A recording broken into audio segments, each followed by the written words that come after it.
real life issues. I'm your host, Mildred Towns. Our disclaimer is this is a no holds barred zone. Therefore, some of the contents of the show may be offensive to some, but that is not the intent of the show. I want to introduce you to my book. Truth, My Closet Secrets Revealed, and my brochure, Hear Me, A Cry from the Wound. My book, Truth, is my life story. Uh, Order the book so you don't have to go through all the things that I encountered in life. Crazy things that I did in life. Don't make the same mistakes that I made. Hear me, a cry from the wound. Anybody at childbearing age right now, and you're thinking about maybe having an abortion and you between yes and no, please order this brochure and it will truly help you make your decision to whichever, to keep your baby. I'm going to put it like that, to keep your baby. You can send me an email to iheartministries@gmail.com. And also, I want to thank the sponsors of the show tonight, Zion City of Deliverance and J&K Style Grill.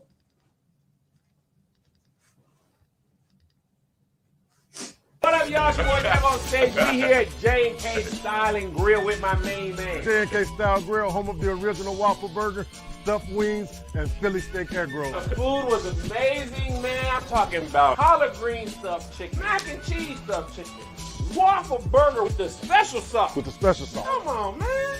What are you doing if you ain't eating here? You're wasting your life. Pull up. J&K Style Grill, you can copy the style. But never the spec. We got it. We got it. Anytime you're in the Virginia Beach area, please go by the NK Style Grill and support them. If you never had stuffed wings with collard greens, mac and cheese, they do all kinds of stuffed wings. And egg rolls, if you never had the egg rolls, please go by and support the Virginia Beach area.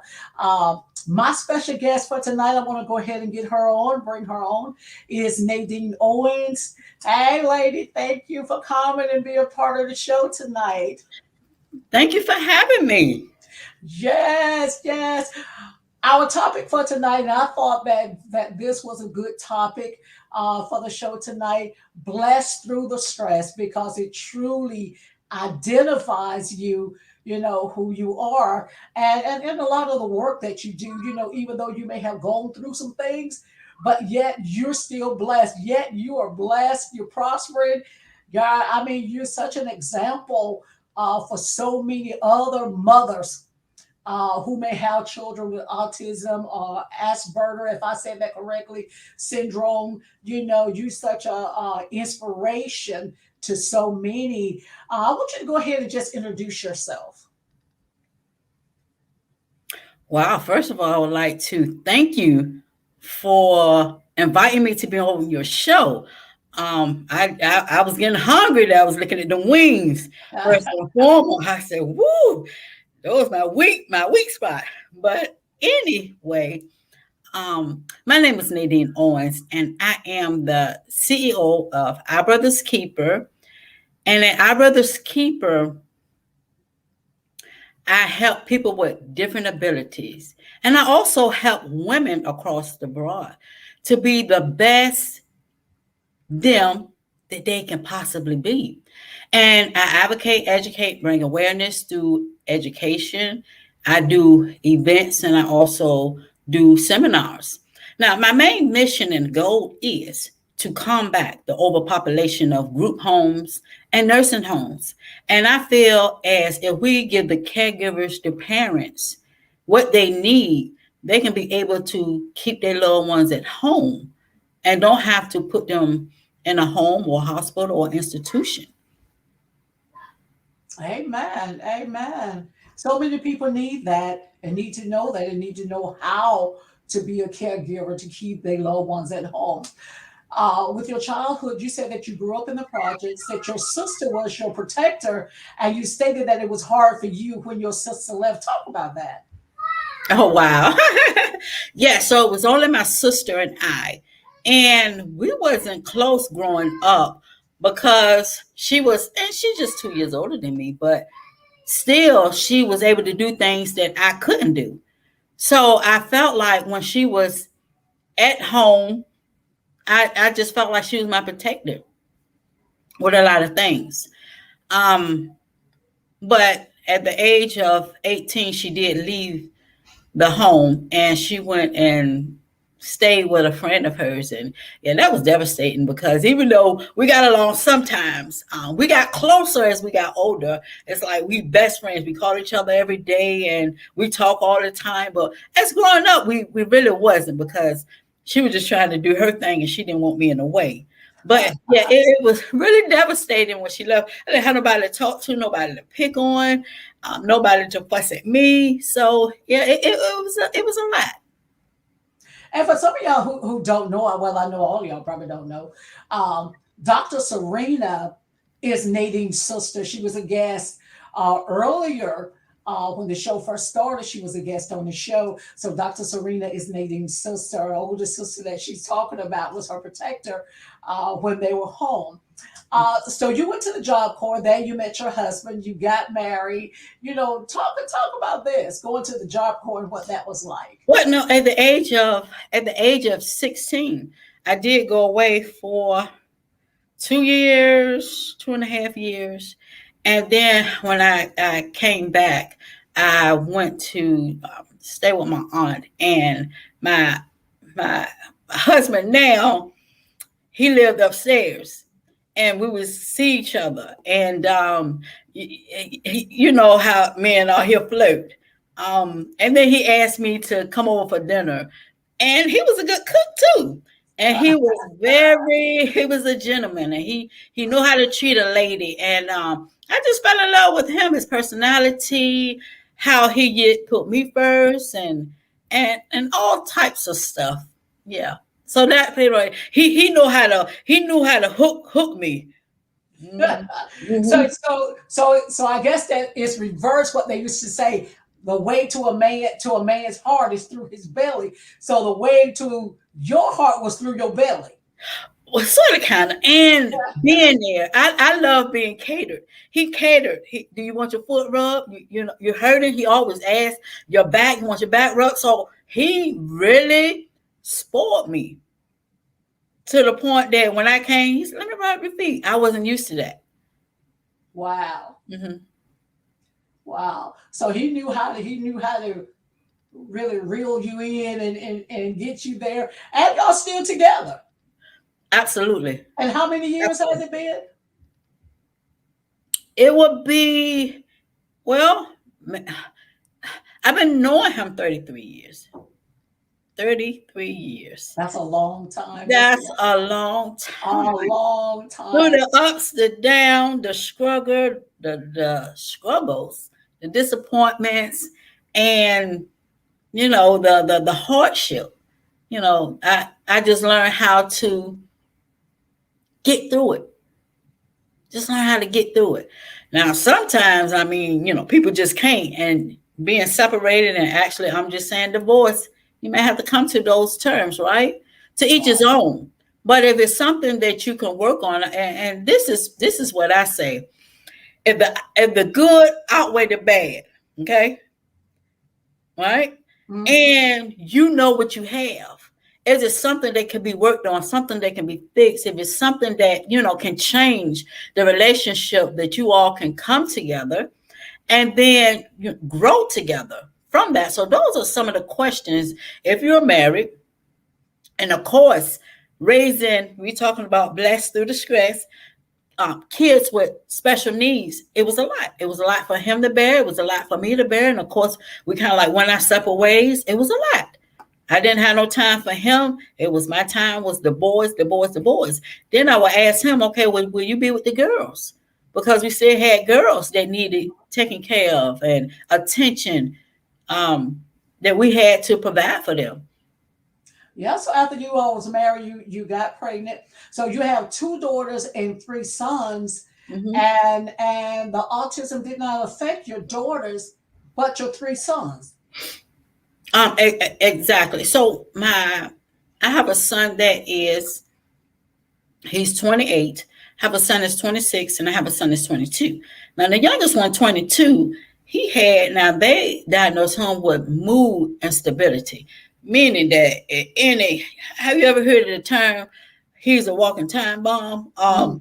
It's like you don't know when he's about to go off. And that's how we was living with him.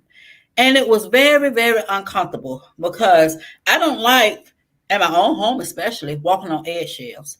I don't like not knowing what's to come. I like to go in the home is your safe haven. Home is where you're supposed to kick off your shoes, relax your feet, and you do things, look at TV or whatever, cook, meditation, prayer, whatever it may be for you. But it wasn't like that because we didn't know when he was going to go off and just start trouble.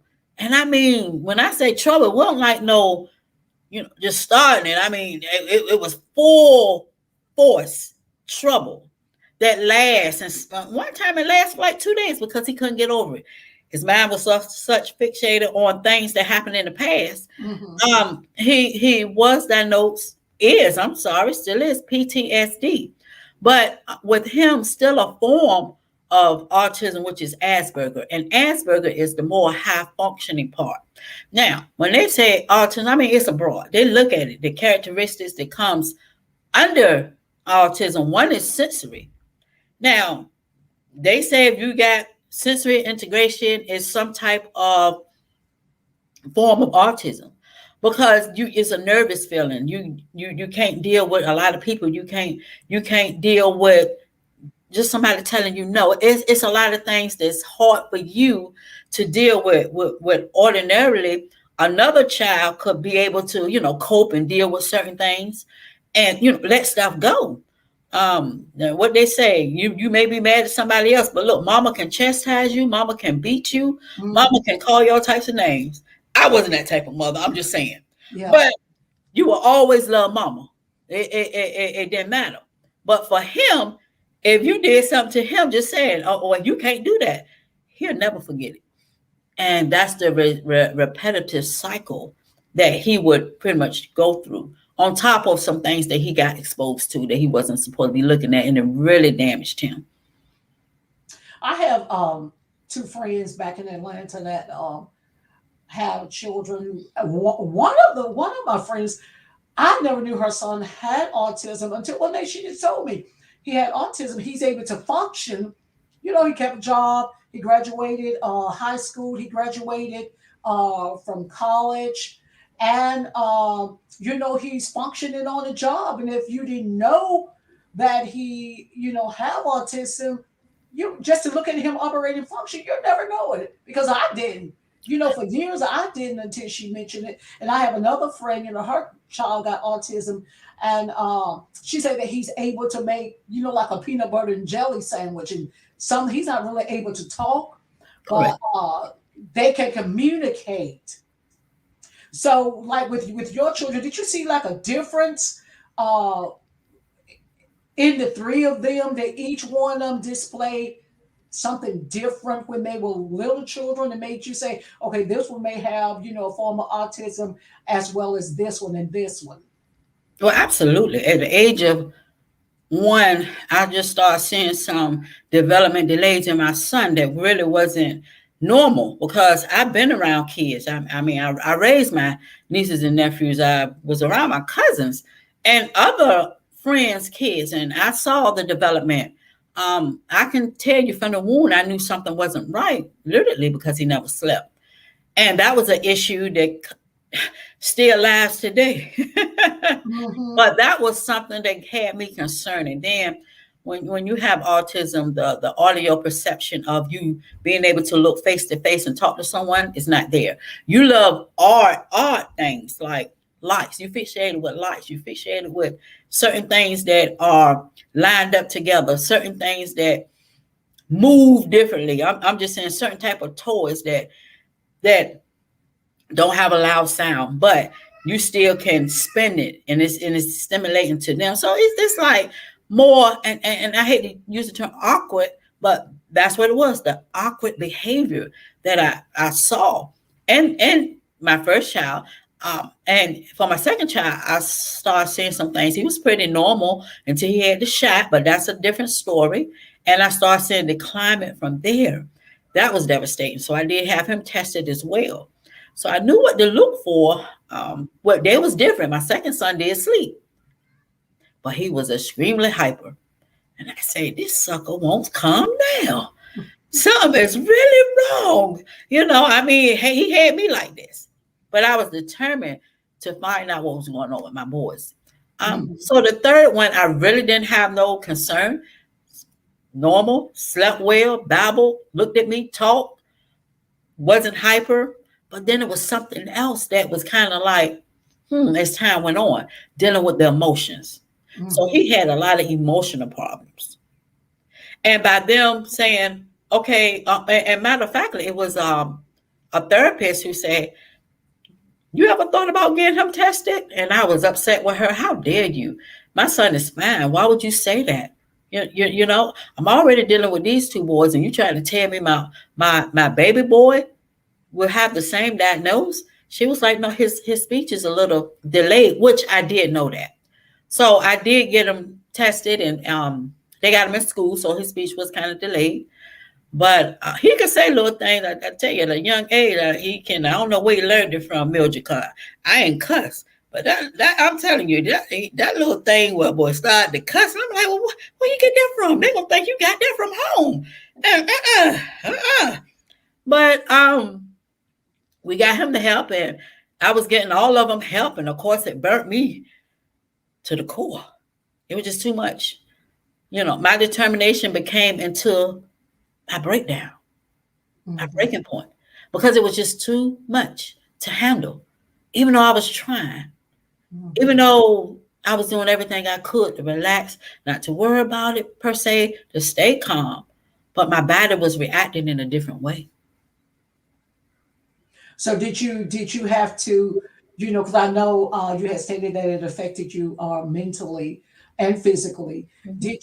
Was there ever a time that you had to seek counseling, just for yourself? And excuse me. And if someone out here that's listening, or that will listen to this show, may have children who have this disease, is it okay for them to seek counseling? Because a lot of people don't want to do it because, they got in their mind, I'm crazy, or people may think I'm crazy, or whatever. What's your opinion from your personal experience that you could advise somebody who's having to be a caregiver for a child with this type disability? Absolutely. That's a good question. Because a lot of times I had so many people coming into my home, I really didn't have a life. Every time you turned around, my schedule was like, wow, when do I have time to look at a movie? Or to go out just to get something to eat? Because it was therapy after case manager. They coming in for different types of therapy too, occupational. Then they was do something for speech, and then sensory. So I mean, it was a lot. Did I feel like I reached my breaking point? Absolutely. I went to the hospital one time. I went to the hospital numerous of times. And one time before, it's like sometimes we cry for help and nobody really hears us. What are we trying to say, really? All I wanted was some rest. I went there because I couldn't sleep. And I would get the jitters. Okay, I never forget. I went to the hospital. I was like, I'm suffering from these headaches. I'm not sleeping. And then they said we did all the work and everything came out normal. And I remember hearing, this was many years ago, 20-some years ago. I say close to 25, 26 years ago. I heard the doctor say, well, maybe we should call in someone from I think it was the 9th floor. I was in Norfolk General. And I was like, oh my God, when I heard that, right, I got my clothes and I left. And it seemed like, and a lot of parents suffer in silence. You don't want to tell anybody because they're going to take it and say, okay, well, we're going, and you know what was in my mind, Mildred? If I tell anybody that I'm really suffering the way I'm suffering, they're going to take my boys. I couldn't trust no one. Why? Because so many people wanted to know, how do you do it? There's no way. When I come out the house, people say all the time, hey, I say, hello, I know you got some wine. And I said, no, girl, I everything that's going on, it's like people knew because they would see my boys, how they was, how I had to chase them, how they would bust out the house. They said, well, we know you smoking something. I said, absolutely not. Come on now. I said, I'm not smoking anything. But that was the perception, right? And Mhm. sometimes with other people pretty much being judgmental, it's hard for parents to come out and say, I really need this help. But what I would tell them is ask for help, not because you're weak, but because you want to remain strong, Mhm. secure, and stable. You ask for help. Don't suffer in silence like I did. It was detrimental, but now they really changed. They got some programs, they got some services, they got some people who you can reach out to now. They didn't have back then. I mean, I went through so much back then. I didn't know who to turn to. All I had, it was just me and God. I can see that because that probably would be a thought in the back of my mind. They may try to take my children, saying that I'm not mentally capable Mhm. of taking care of my kids when that's not even the case. You're just crying out saying, hey, I need some help. Exactly. I have three children that I love, but yet they have a disability and it takes more than me. You know how that saying go, it takes a village to raise your children, So, like in your case, you needed help, but you cried out for that help and nobody showed up. Nobody showed up.